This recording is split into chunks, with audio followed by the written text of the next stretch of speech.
In tonight's Government Insider, OPM's financial woes. Newly obtained documents reveal the agency is struggling to come up with the money it needs for IT modernization.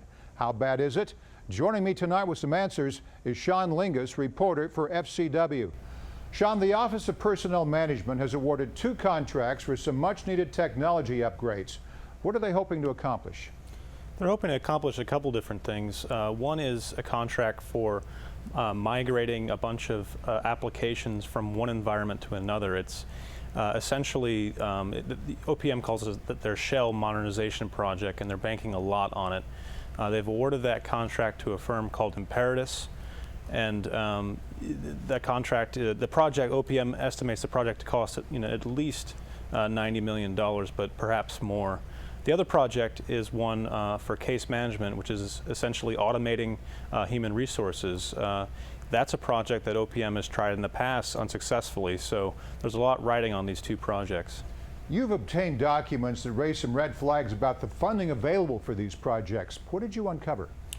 I found that on several occasions there's evidence that OPM is struggling for the money for those projects.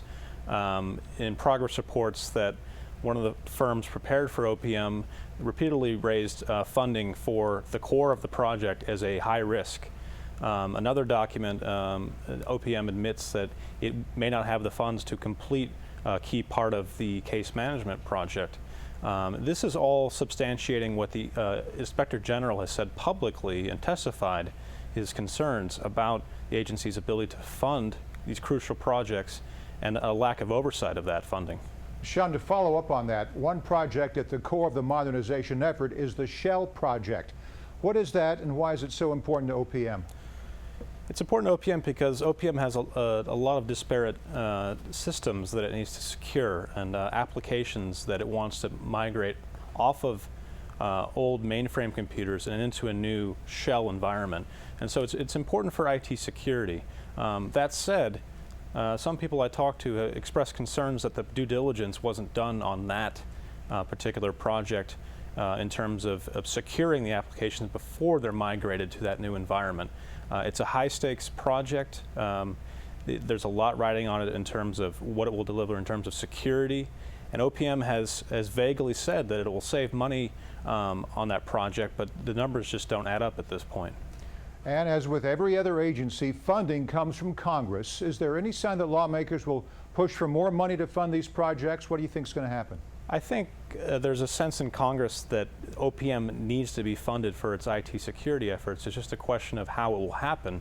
Senator Barbara Mikulski of Maryland tried to add an amendment to the Senate bill that just passed on cybersecurity for $37 million that would go directly towards some of these projects.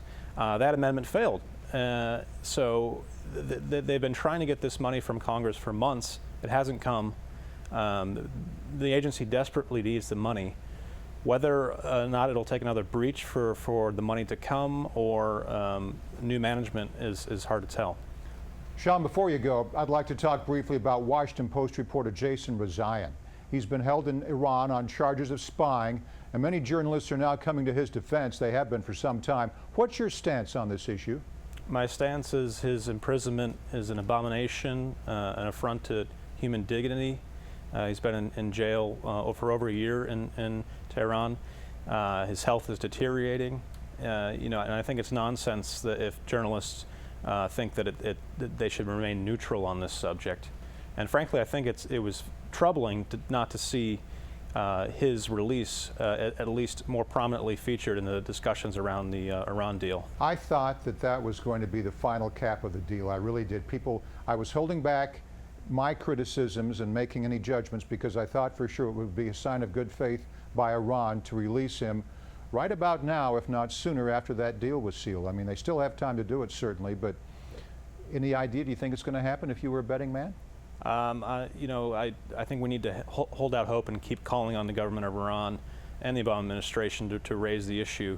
Of course, the government of Iran to free Jason himself, and I don't know if Tehran gets your program there, but if anyone's watching, please free him and bring him home now. Yeah, I think there's a lot of negotiating going on that we don't even know about, but he's part of the picture, and we hope that he gets home soon.